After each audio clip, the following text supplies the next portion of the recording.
Eh bien, commençons par les San Antonio Spurs. Pour résumer un petit peu la saison, eh bien, ça a tanké, tout simplement. Un bon tank, bien comme on aime. On fait jouer les jeunes, on les fait même plus jouer en fin de saison. On teste les joueurs draftés au second tour, les joueurs pas très en vue jusque-là.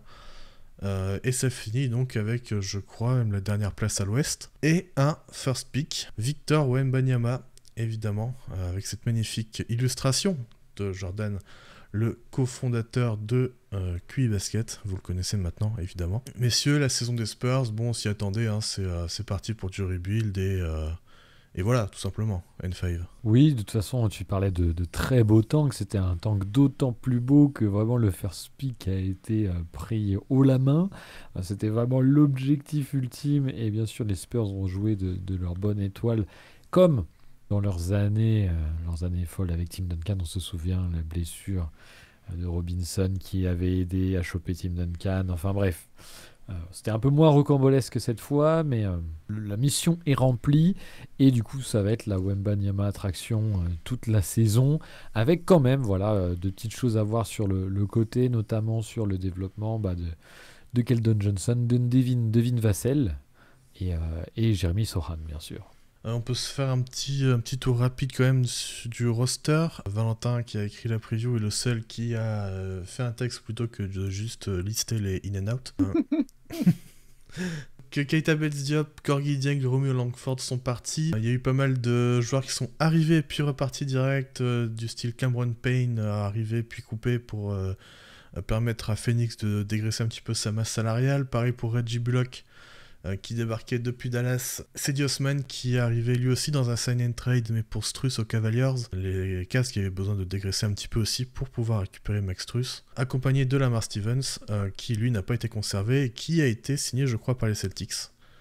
C'est bien ça, Z? Oui, c'est ça, mais je pense que ça va le couper, hein. Je sais même pas s'il a joué en Summer League, mais je crois pas qu'il ait joué en pré-saison. Après, moi, je sais pas, je suis pas un analyste basket, donc je regarde pas la Summer League, mais je crois qu'il a joué que en Summer League et pas en pré-saison. Ce qui nous donne donc sur le roster de ces Spurs, Trey Jones, Devonte Graham à la main, chez les arrières, Devin Vassell, Blake Wesley, Malaki Branham, en ailier Keldon Johnson, Doug McDermott, Cedi Osman, Reggie Bullock, Reggie Bullock qui n'est plus là, qui était coupé, l'article qui a été fait il y a un petit moment déjà, Julian Champagny, en ailier fort, Jeremy Sochan, Sidi Sissoko, Dominique Barlow, Sandro Mamukelashvili, et en pivot, Zach Collins, Kem Birch et Charles Basset, et en alien évidemment Victor Wembanyama, le petit trait d'humour de Val, on le connaît comme ça, ce rédacteur de Q Basket.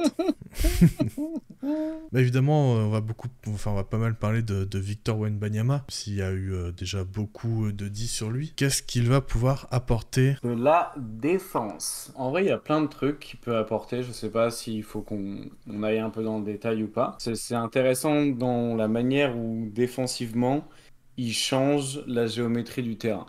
C'est vrai que le terrain de basket, c'est particulier parce que, enfin, tu vois, de tête, je pourrais pas te donner ces dimensions et pourtant, je serais capable de le dessiner un petit peu. Et pourtant, je connais pas exactement les dimensions. Tu vois, c'est un peu une sorte de cube ou parce que tu as une dimension en hauteur, une dimension en largeur. Et lui, il change tout ça par sa présence sur le terrain. Et tu as des moments, bah, par exemple, dans le match que j'ai regardé de pré-saison sur les Spurs contre les Rockets, où vraiment, en fait, c'est du five out. Mais en fait, le ballon, il est du côté de Wembanyama. Et en fait, tous les joueurs des Spurs touchent presque la raquette. Parce qu'en fait, lui défend sur Jabari Smith. Donc, il peut avoir un pied sur la raquette et presque la main sur son visage pour le gêner au moment où il recevra la passe. Parce que c'est pas une si grosse menace que ça au moment de la réception de la passe. Il y a du coup un 5 majeur qui a été choisi avec Jeremy Sochan comme meneur, Keldon Johnson, Devin Vassell en wing, et du coup Collins et Wembanyama en intérieur. Et en fait, c'est un 5 qui est inquiétant presque offensivement, mais défensivement, hier, ils ont fait passer les Rockets pour une N3. C'est-à-dire que sur le premier quart-temps, la nuit dernière, les Rockets, ils ont marqué 13 points en 12 minutes. Et il y a vraiment des moments qui sont vraiment impressionnants où, par exemple, ils essayent un peu, du coup, les Rockets de punir Wembanyama, donc, enfin, de le punir, d'aller un petit peu le mettre dans une zone de non-confort. et ils le mettent dans un dribble end-off. Donc ça veut dire que il va devoir, Wembanyama, il va devoir suivre Jabari Smith Jr. du coup sur le dribble end-off, et en fait il va arriver à passer par-dessus l'écran. Jabari Smith Jr. fait l'erreur d'arrêter son dribble, et là c'est littéralement de l'asphyxie. Jabari Smith Jr. ne peut voir aucun de ses coéquipiers, ne peut pas faire la passe, et du coup bah, en fait il a annihilé totalement une attaque juste dans sa navigation d'écran. Donc en fait, il est hyper impressionnant comme roamer un petit peu pour les fans des Celtics par exemple. C'est voilà, le rôle qu'avait Robert Williams où il va être proche de la raquette et en fait il va être en second rideau entre guillemets. Il peut aussi jouer le drop sur du pick and roll. Et le pire c'est qu'en plus de ça, il se permet de passer et de savoir naviguer à travers les écrans et de pouvoir presque suivre certains porteurs de balles. Donc défensivement, ça te permet en fait de construire une espèce de t'as une architecture défensive qui est proche de ce qu'on a presque jamais connu auparavant en NBA et qui va permettre vraiment une certaine tendance à être efficace et pas prendre beaucoup de paniers et beaucoup de bons tirs, surtout contre des équipes désastreuses comme les Rockets. Après, offensivement, il y a plus d'interrogations et en fait, moi, c'est plus sur sa sélection de tirs que je serais peut-être plus inquiet parce que ça lui arrive en fait, par exemple, de prendre des turnaround jumpers là où bah, c'est pas forcément nécessaire, tu vois, ou parce que il est plus grand, mais il prend des mi-distances, alors qu'en fait, il est au post-up sur un mismatch, et du coup, il pourrait jouer autrement s'il avait peut-être plus de masse ou enfin, plus une capacité à attaquer le post-up. Mais d'un autre côté, il a une vraie connaissance du jeu. Il sait faire des bons cuts, il sait faire des bonnes passes, il sait trouver ses coéquipiers.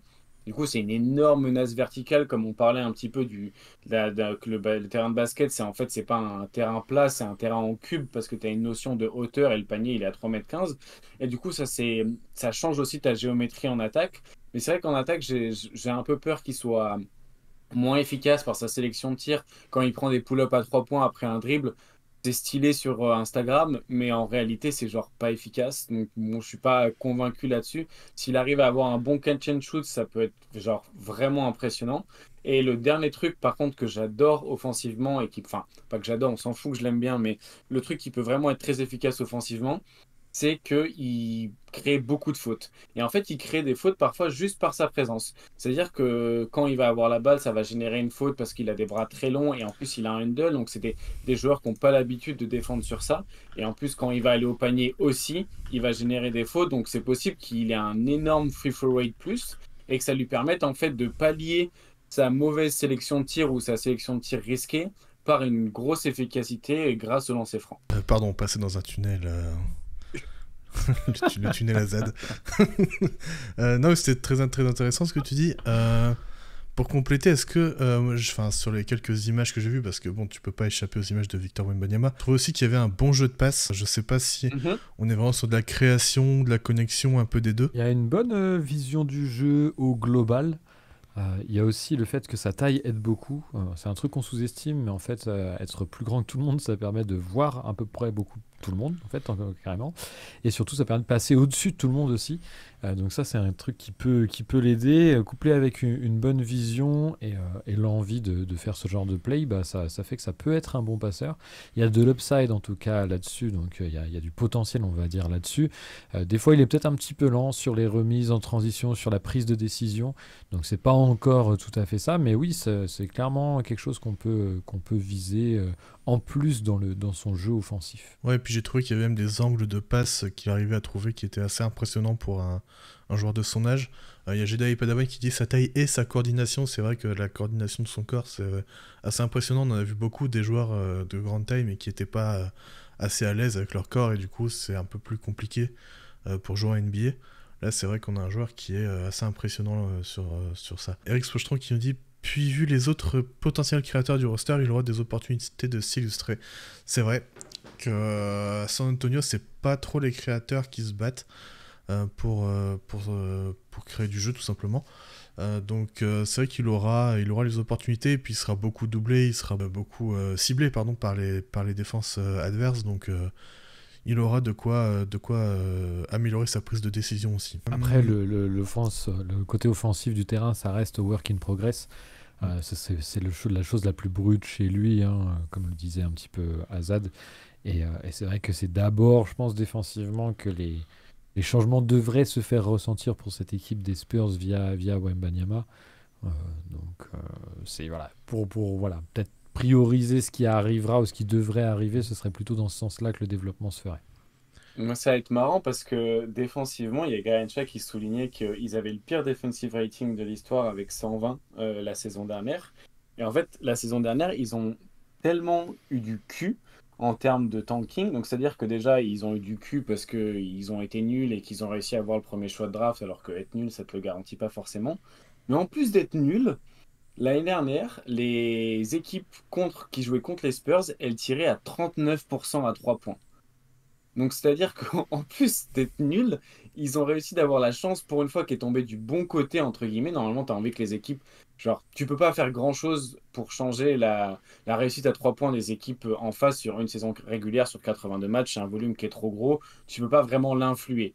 Normalement, t'es entre 36 et 35 à peu près. Et eux, l'année dernière, ils étaient à 39% de réussite à 3 points réussis. La deuxième équipe, elle est à 38%, même pas 37,9%. C'est-à-dire qu'il y a 1% d'écart de réussite à 3 points entre genre le 30e pire et le 29e pire.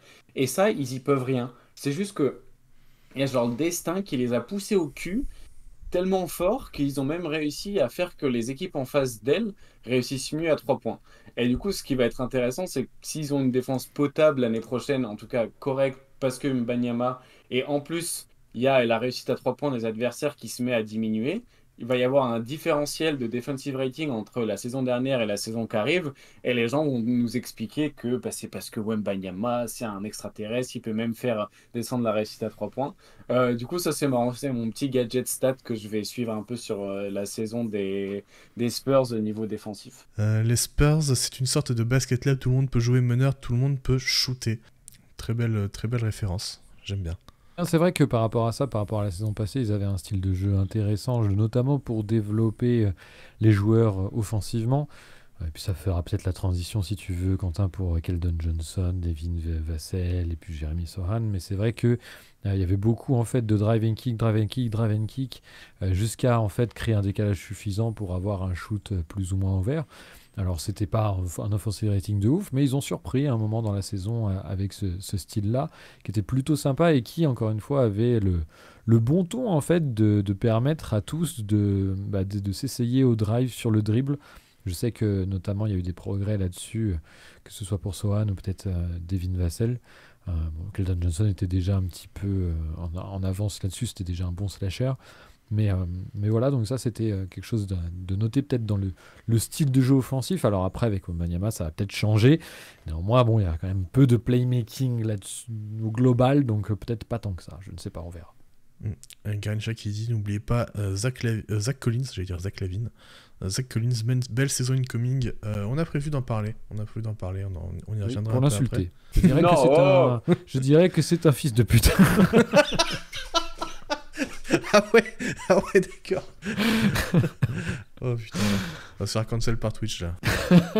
Non, Zach Collins qui est un joueur intéressant, mais on en reparlera. À côté de Victor, il y a quand même quelques joueurs qui peuvent être intéressants. On a mentionné Devin Vassell, Keldon Johnson, Jeremy Sohan. Devin Vassell qui a d'ailleurs signé une extension, 29 millions la saison.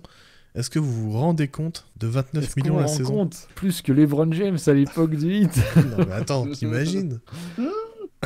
Enfin bref. Moi j'aurais payé. Hein. Enfin, je pense que les Spurs ils sont bien faits. Hein.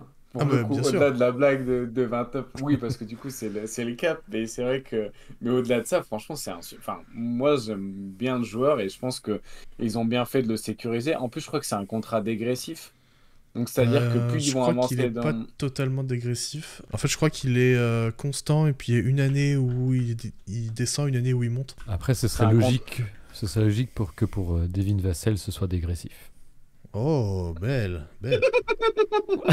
C'est quoi ce rire ? Alors, c'est ça, donc c'est à 29 millions la saison, du coup la saison proche, enfin 2024-2025. Ça démarre pas tout de suite, là il entre dans sa 4e saison, donc la dernière année de son contrat rookie. Donc 29 millions, puis 2 années à 27, une année à 24,6, donc c'est bien dégressif, et la dernière année qui remonte à 27, il n'y a pas de player option, pas de team option, rien du tout. Voilà, plus quelques incentives, donc des bonus selon certains critères qui ne sont pas affichés. Et puis pour ceux qui n'auraient pas compris tout à l'heure la vanne avec le contrat de LeBron, etc., c'est juste pour mettre en avant deux choses. Déjà l'inflation qui touche à peu près tout et donc du coup forcément les valeurs ne sont plus les mêmes.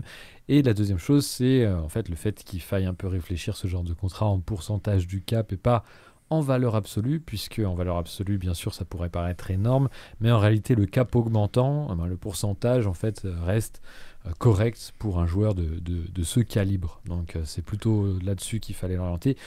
Entre nous, on le sait, donc on se permet de vanner dessus, mais si vous ne le savez pas, notamment sur YouTube, voilà, ça vous permettra d'avoir les billes pour comprendre un peu la private joke. Devin Vassell, c'est bien beau de parler de son contrat, mais sur le terrain, qu'est-ce que ça donne? Pocket. Il met des paniers, et il met des paniers à mi-distance surtout, et du coup c'est vrai que c'est un caractère de son jeu qui est assez différent de ce qu'on a un petit peu dans les nouveaux profils de joueurs, en tout cas dans des profils de joueurs qui fonctionnent entre guillemets. Il prend 23% de ses tirs sur des longues mid-range, donc c'est 98e centile pour un wing, donc voilà, c'est beaucoup entre guillemets, vu que le maximum c'est 100. Et il prend au total 40% de ses shoots à mi-distance, donc sur du short mid et du long mid-distance. Et en fait, il est assez efficace là-dessus. Et du coup, ça lui offre beaucoup de possibilités. En fait, ce que ça lui offre comme possibilité, c'est déjà, c'est un bon porteur de balle. Et du coup, il peut naviguer en fait suite à un écran. Il peut soit décider un petit peu entre guillemets de mettre le défenseur in jail et du coup un peu de le coincer derrière son dos et du coup de profiter de ces espaces-là pour punir à mi-distance. Mais il sait aussi s'arrêter avant la ligne à 3 points, après un pic et du coup punir. Il est aussi très bon en catch and shoot. En fait, à 3 points, il a prouvé qu'il était bon là-dedans. Et en plus, c'est un shooter volontaire. Donc, c'est-à-dire qu'il ne va pas renier le shoot à 3 points juste parce qu'il préfère ou qu'il est plus à l'aise au mi-distance. Donc ça, c'est vraiment quelque chose qui est super bon. Et il a un très bon handle. Donc ça veut dire qu'il est capable, comme on l'a dit, de jouer handball, mais aussi vraiment de jouer le pick, de jouer le créateur pour les autres. Et il l'a beaucoup fait en fait la saison dernière. La saison dernière, il est passé d'un assist percentage de 9 à 17%. Donc c'est un jump énorme qui est encore plus gros que son jump en termes de usage. Ça veut dire qu'il y a vraiment une volonté d'augmenter le playmaking. Et ça se voit pas mal par exemple avec Zach Collins justement, où ils ont des bons jeux à deux, où par exemple Zach Collins va pouvoir jouer le pick and pop. Et en fait, quand Zach Collins joue le pick and pop, ça va être très menaçant pour les autres équipes parce que si elle décide justement de gêner plutôt Vassell parce que ça va l'empêcher en fait de prendre son mid-distance ou d'aller au drive, ça veut dire qu'ils ont besoin des deux joueurs défensivement et le pick and pop va te punir automatiquement parce que Zach Collins il est allé se mettre à 3 points. Donc vraiment, pour moi, c'est un super joueur de pick, c'est un bon créateur. Il y a plein de bonnes choses. Après, il y a aussi des mauvaises choses, hein. C'est-à-dire que c'est un joueur qui ne va pas sur la ligne des lancers francs. Il a un free throw rate plus qui est assez mauvais de mémoire. Il était à 63 l'année dernière. Il est à 59 en carrière. Enfin, c'est ridicule. Le mec, il a vu la ligne de lancers francs en 2022. Quoi. Depuis, il n'y est pas retourné. Et il est moins efficace que la moyenne. Donc il y a quand même des trucs qui sont négatifs dans son jeu offensif, mais il y a des choses très positives à polir. Et en plus, ce qui est bien, c'est qu'il va pouvoir encore plus apprendre. Et on sent en fait dans l'évolution un petit peu de sa manière de tirer et de sa manière de jouer que c'est un joueur qui est en apprentissage et que c'est pas un joueur qui arrive avec un seul style d'utilisation et qui est complètement fini. Donc voilà, moi j'aime beaucoup Devin Vassell, je trouve que c'est un chouette joueur à regarder. Voilà, pour l'instant, ça casse pas encore des pattes en termes d'efficacité, mais il y a beaucoup de choses positives. Et voilà, il a un contrat qui est plutôt correct. Enfin, moi, c'est vraiment une très bonne chose qu'il l'ait signé. Puis au pire des cas, ça fera un trade asset plutôt qualitatif d'ici 2 ans. Donc bon choix et bon joueur. Sur le free throw rate, l'aspect qui explique ça, c'est assez facile, hein. C'est le fait que c'est pas un gros slasher, il va pas beaucoup vers le panier. Donc du coup, forcément, il y a moins de fautes potentielles à se faire siffler. Garincha dans le chat qui nous dit aussi que Vassell est passé de 3 à 7 pull-ups. C'est aussi quelque chose d'important à noter, d'intéressant à noter. On sait que c'est le shoot le plus difficile et celui qui est le plus créateur à l'échelle individuelle aussi. Donc c'est une belle évolution potentielle et certainement voilà, derrière Wembanyama forcément le second joueur le plus en vue chez ces Spurs-là. Il y a assez parlé de moi qui demande dans le chat, Vassell est-il propre? Oh la palette. Bien Ah oui. joué, Quentin. Très joli, très joli, très joli. Merci, merci. Par contre, maintenant, c'est une incitation pour toutes les vannes de merde de Guillaume. Je suis Non, pas sûr qu'on soit prêt. Non, quand même, à utiliser avec parcimonie.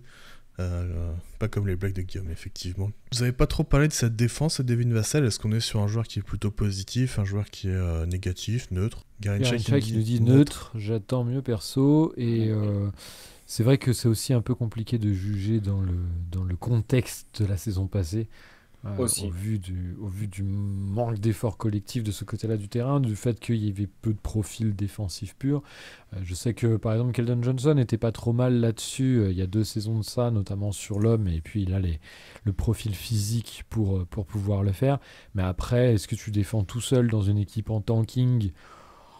Pas vraiment, hein, rarement. Donc, mais peut-être avec Wembanyama, on va pouvoir voir justement une orientation nouvelle et des joueurs qui vont devoir apporter à ce niveau-là. Et Garincha qui va dans mon sens en parlant de Keldon Johnson, nul en défense, nous dit-il. Donc c'est un peu difficile de voir ça dans ce genre de contexte, peut-être avec un peu plus de compétitivité ou de volonté, d'ambition en tout cas, d'aller un peu plus vers l'avant. On verra de nouvelles choses. Garincha qui ajoute, on dirait Jalen Brown off-ball. Ce qui n'est clairement pas un compliment. Assez parlé de moi qui dit le premier qui défend part en G-League.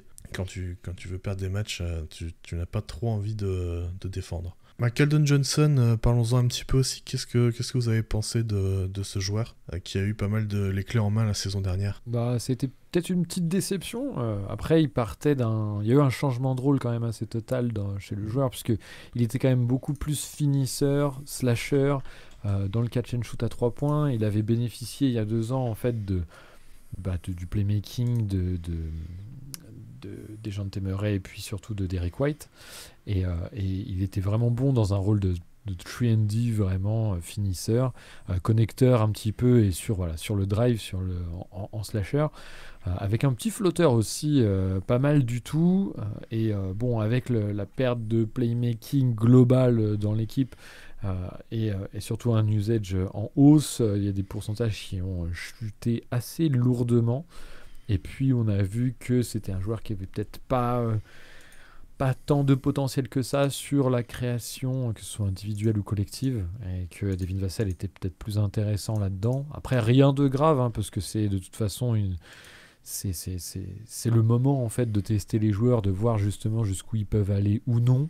Et ça permettait justement d'être un peu fixé sur son profil et de voir qu'il y a une complémentarité quand même avec Devin Vassell, puisque lui est en plus dans le drive proche du panier, le flotteur, contrairement à Vassell qui est peut-être un peu plus éloigné sur le pull-up et sur le shoot, et plus dans la création, l'autre plus dans la finition. Ça fait 2 joueurs complémentaires pour épauler potentiellement Wembanyama au futur ou devenir des trade assets très intéressants. Surtout Keldon Johnson qui a vraiment le profil d'un trendy finisseur très bien chez un contender. En plus, lui aussi, ils l'ont signé sur un contrat dégressif. Hein. C'est marrant, genre ils ont vraiment anticipé qu'il y en avait qui allaient pas marcher et du coup ils se sont dit on les signe tous sur des contrats dégressifs et les cacahuètes on les enverra ailleurs.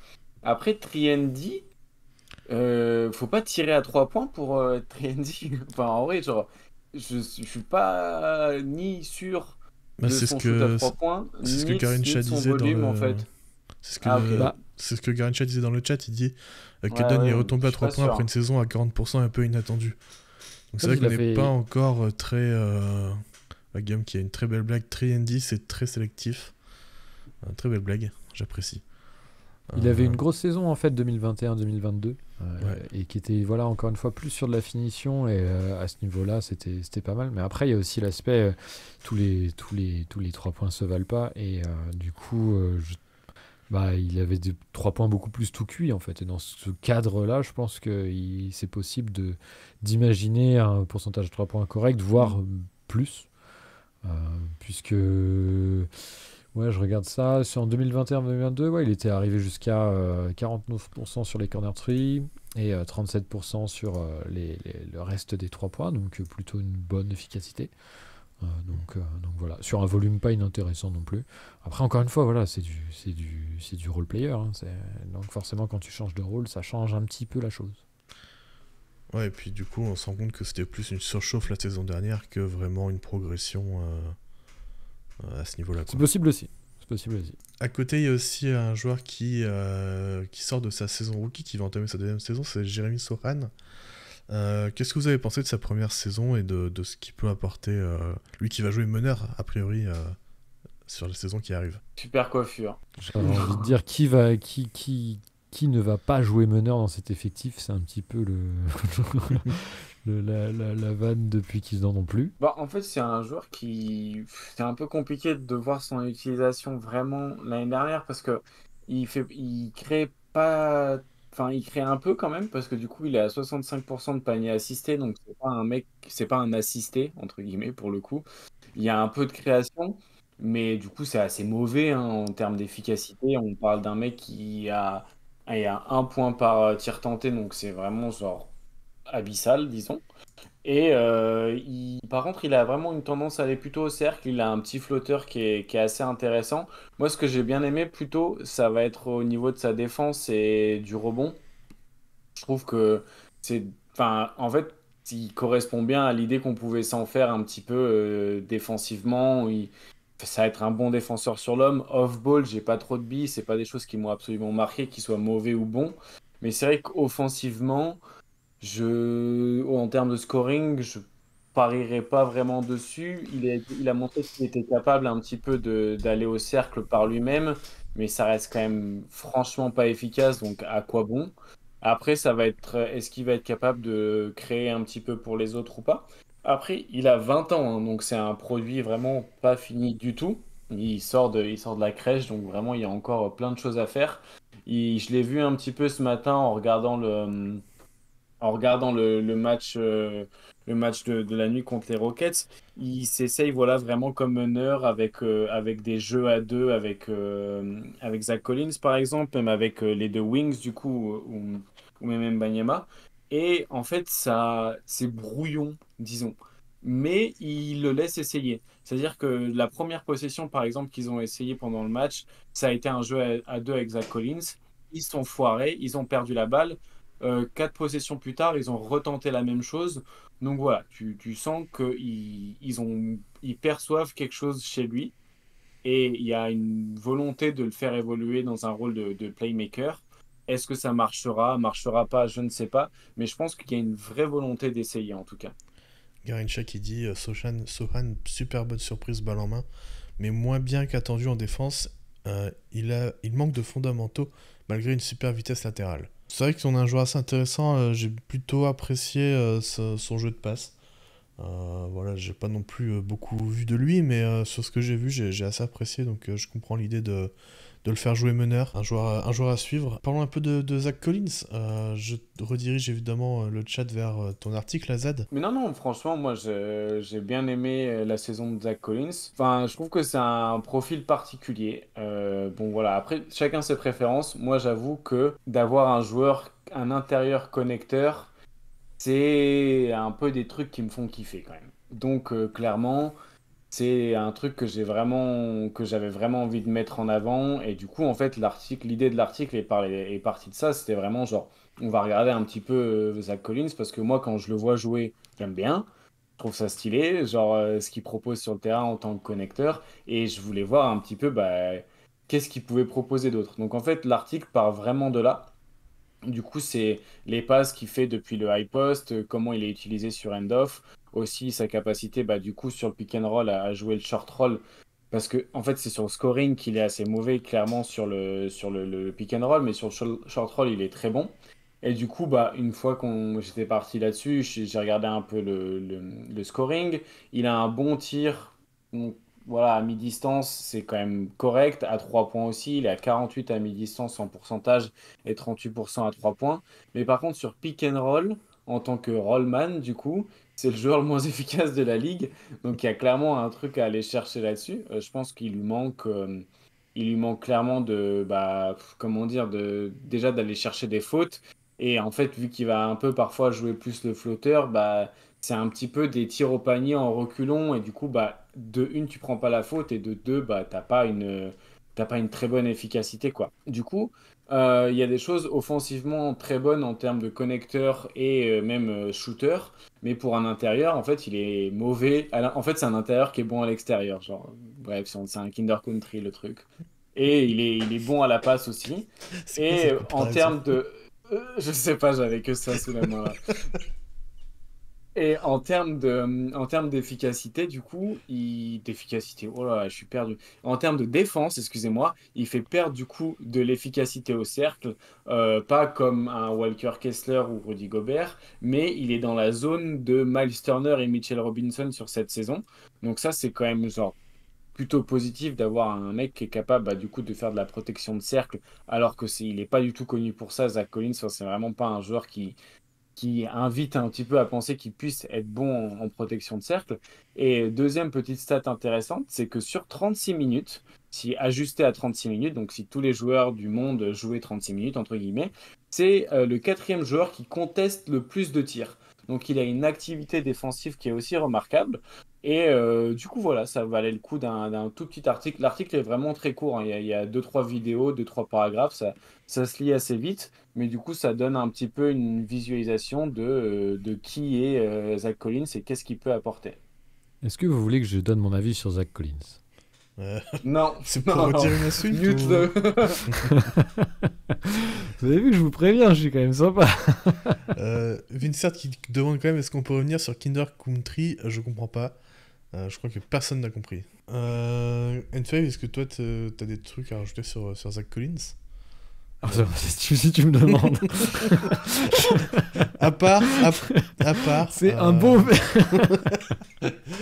Putain.